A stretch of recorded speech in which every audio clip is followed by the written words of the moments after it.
Hai teman-teman, selamat datang di ruang SGD. Pada video kali ini, kita akan bahas tentang resusitasi cairan pada kasus luka bakar. Pertama, kita harus tahu bagaimana cara untuk menghitung luas luka bakar. Nah, untuk menghitung luas luka bakar, itu ada beberapa cara. Tapi yang paling sering digunakan adalah dengan prinsip Rule of Nine. Nah, bagaimana prinsip Rule of Nine? Nah, jadi di sini ada perbedaan antara penghitungan pada luas luka bakar di dewasa dan juga anak-anak.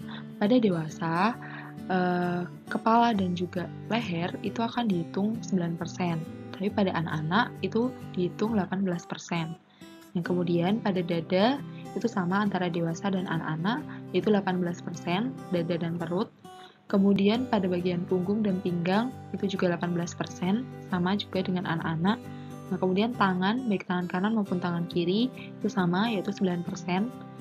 Tangan baik sisi depan ataupun sisi belakang.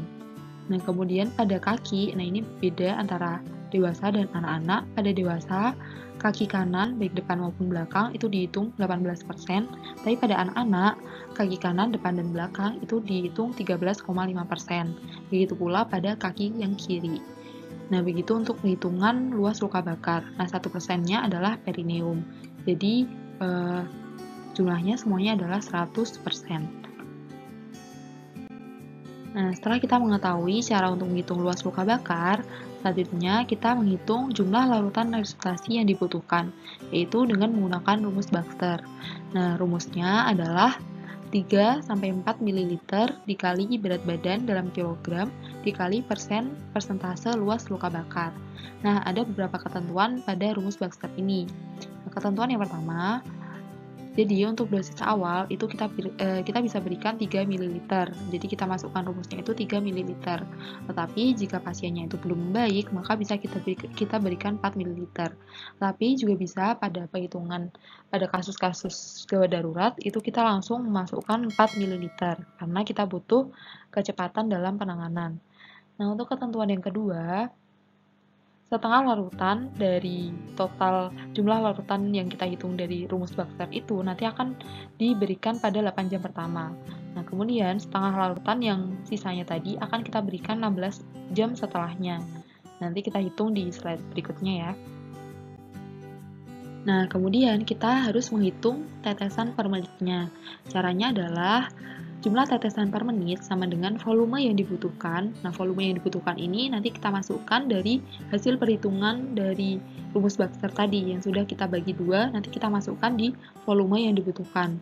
Kemudian kita kalikan faktor tetesan. Nah, faktor tetesan ini adalah jumlah tetes per menit per 1 cc rincir laktat. Jadi ada dibedakan jadi dewasa dan anak-anak. Kalau dewasa itu 1 cc-nya adalah 20 tetes per menit.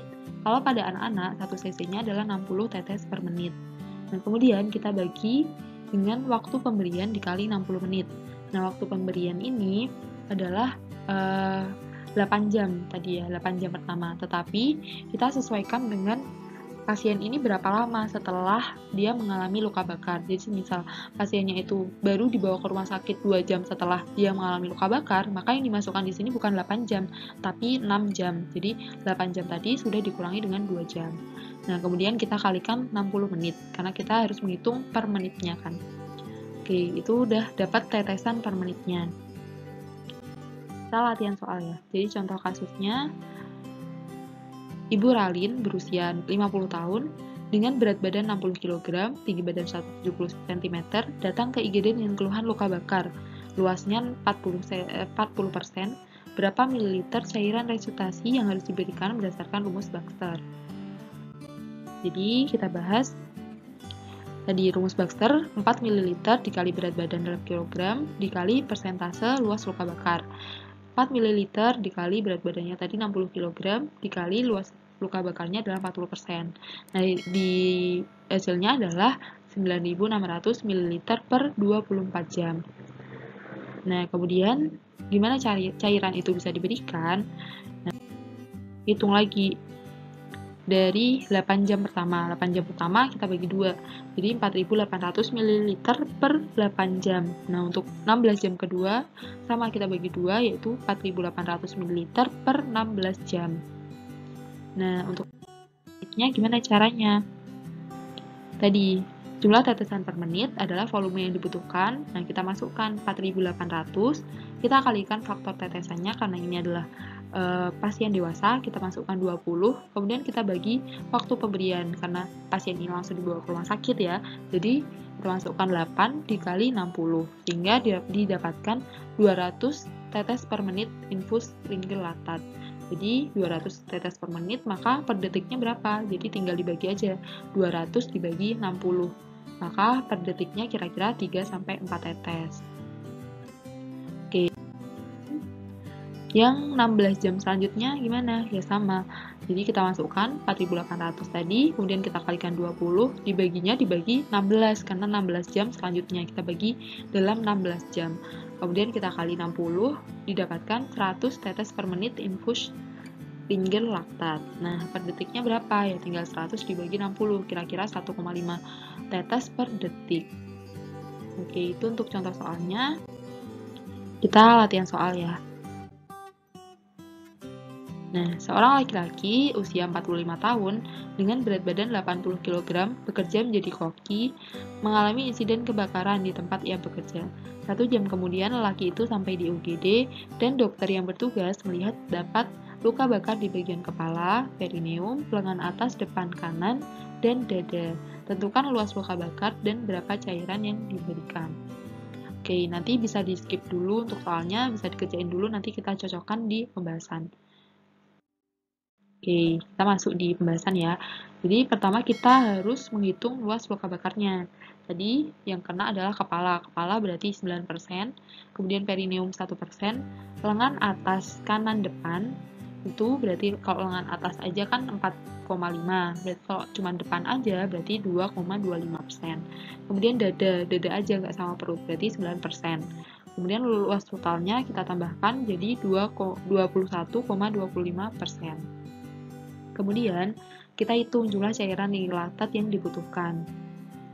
Nah, tadi rumusnya kan 4 ml dikali, tadi berat badannya adalah 80 kg dikali luas luka bakarnya. Kita masukkan luas luka bakarnya adalah 21,25%. Jadi, didapatkan 4.800 ml.